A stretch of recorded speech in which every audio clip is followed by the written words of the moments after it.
أشرقت نفسي بنور من فؤادي حينما رددت يا رب العباد وانتشت روحي وصار الدمع يجري.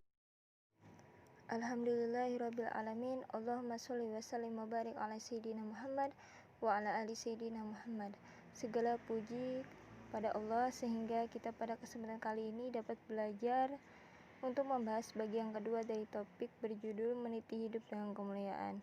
Pada pertemuan pertama kita sudah membahas Quran Surah Al-Hujurat ayat 12 dan 10 mengenai perilaku mujahadah an-nafs, husnuzon, dan ukhuwah.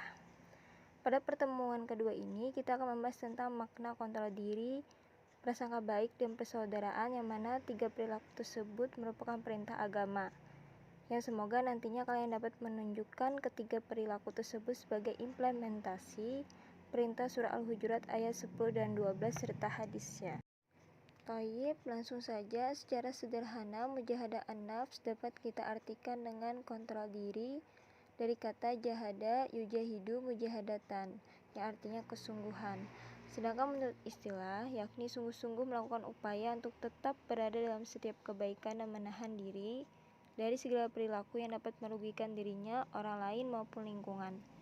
Dalam literatur Islam, pengendalian diri dikenal dengan istilah as-saum atau puasa.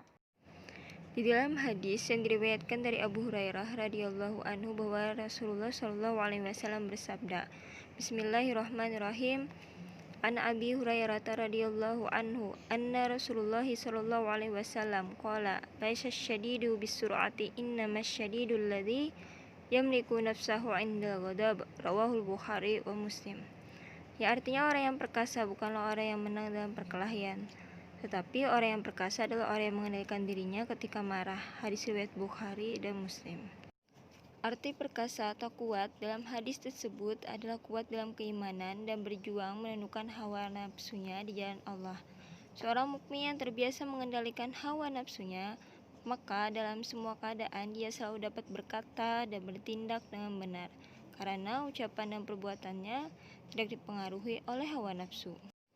Perilaku yang mencerminkan sikap pengendalian diri yakni salah satunya yang pertama as-sabur, bersabar, kedua al-afu, pemaaf, tiga ikhlas atau ridho terhadap bentuk cobaan dan musibah yang menimpa, empat menjauhkan sifat serakah, boros, dan sifat dengki atau iri hati kepada orang lain.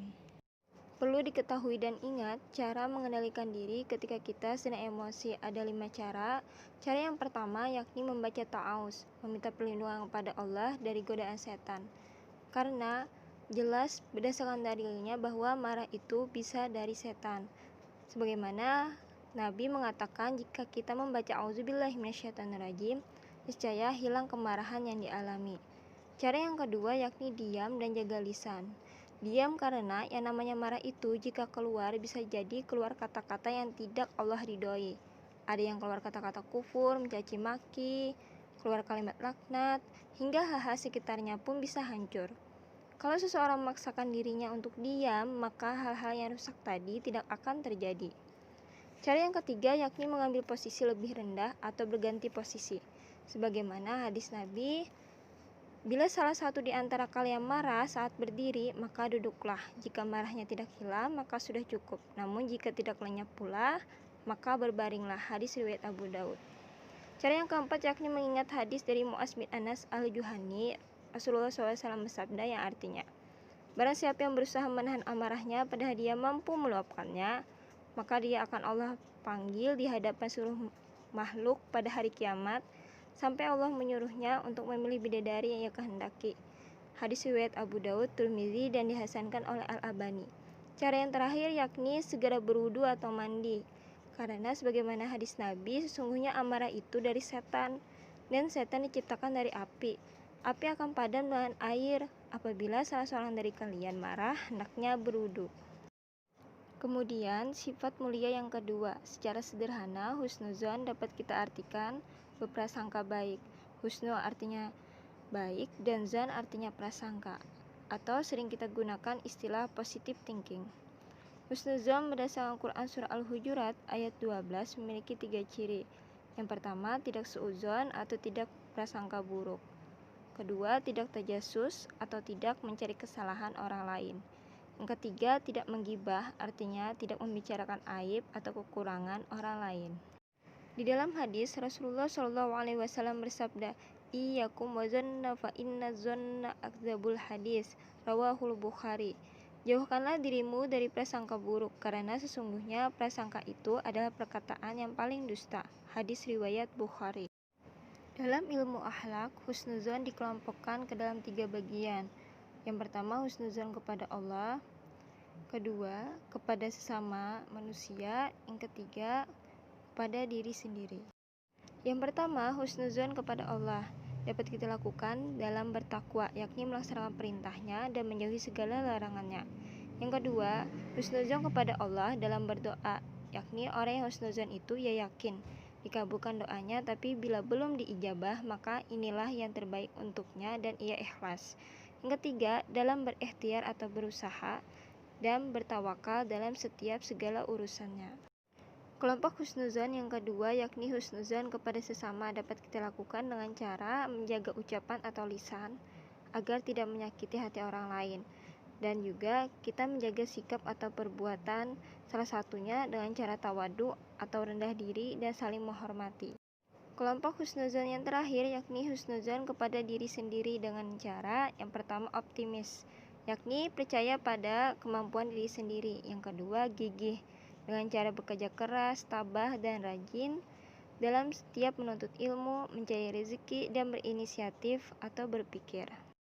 Kemudian, sifat mulia yang ketiga. Secara sederhana, persaudaraan atau ukhuwah dalam Islam dimaksudkan bukan sebatas hubungan kekerabatan karena faktor keturunan atau darah, tetapi yang dimaksud adalah persaudaraan yang diikat oleh tali akidah sesama muslim, dan persaudaraan karena fungsi kemanusiaan sesama manusia makhluk Allah. Hal ini sangat jelas dicontohkan oleh Rasulullah SAW, yaitu mempersaudarakan antara kaum muhajirin dan kaum ansar serta menjalin hubungan persaudaraan dengan suku-suku lain yang tidak seiman dan melakukan kerjasama dengan mereka. Sebagaimana diriwayatkan dari Nu'man bin Bashir radhiyallahu anhuma bahwa Rasulullah SAW bersabda, Bismillahirrahmanirrahim. Ani Nu'man bin Bashir radhiyallahu anhuma qala Rasulullah SAW, Masalul mu'minina fi tawaddihim wa tarahumihim wa ta'atufihim masalul jasadi iyashtaka minhu udwul lahu sa'iral jasadi bisahari wal humma. Rawahu Muslim. Yang artinya, perumpamaan orang-orang mukmin dalam saling mencintai, saling mengasihi, dan saling menyayangi seperti satu tubuh. Apabila satu organ tubuh merasa sakit, akan menjalar kepada semua organ tubuh, yaitu tidak dapat tidur dan merasa demam. Hadis riwayat Muslim. Untuk mengikat persaudaraan seagama, non-muslim, bahkan sedunia, modal pertama, ukhuwah Islamiyah. Ukhuwah Islamiyah adalah persaudaraan satu keyakinan. Nah, lantas bagaimana dengan orang yang berbeda di luar Islam? Maka ikatan yang kedua kita pakai adalah ukhuwah wataniyah. Ukhuwah wataniyah adalah walaupun kita beda agama dan keyakinan, kita punya spirit atau semangat persaudaraan dari segi satu bangsa, satu tanah air, dari agama yang berbeda, pulau yang berbeda, tapi kita masih bersaudara. Dengan cara apa? Yakni dengan cara menjaga semangat persaudaraan sebangsa. Nah, lantas bagaimana dengan orang yang beda negara atau beda benua dengan kita? Maka modal yang ketiga, ukhuwah basyariyah. Ukhuwah basyariyah adalah persaudaraan terikat karena sesama manusia atau sama-sama makhluk Allah. Realisasi dalam persaudaraan atau ukhuwah. Yang pertama, menjenguk atau mendoakan, membantu teman atau orang lain yang sedang sakit atau terkena musibah. Dua, mendamaikan teman yang berselisih agar mereka sadar dan kembali bersatu. Tiga, bergaul dengan orang lain dengan tidak memandang suku, bahasa, budaya, dan agama yang dianutnya. Empat, menghindari segala bentuk permusuhan, tawuran, ataupun kegiatan yang dapat merugikan orang lain. Ayo dari sekarang latihlah diri kita untuk mujahadah, menjaga, memelihara, mengontrol diri agar memiliki perangai dan perilaku baik. Dan latihlah diri kita selalu untuk husnuzan, berprasangka baik, serta memiliki ukhuwah, rasa persaudaraan yang tinggi. Maka kita dapatkan hikmahnya. Yang pertama, terbinanya hubungan baik dalam berinteraksi sosial dengan sesama. Kedua, senantiasa bersikap optimis atau percaya diri. 3. Ridho terhadap takdir Allah. Dan tercipta dan terjalinnya solidaritas yang kuat antara sesama manusia.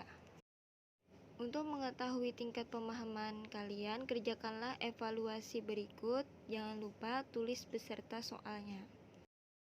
Mudah-mudahan dengan pembelajaran ini ada nilai manfaatnya dapat kita ambil. Wallahu muwaffiq awamit thoriq. Assalamualaikum warahmatullahi wabarakatuh. أشرقت نفسي بنور من فؤادي حينما رددت يا رب العباد وانتشت روحي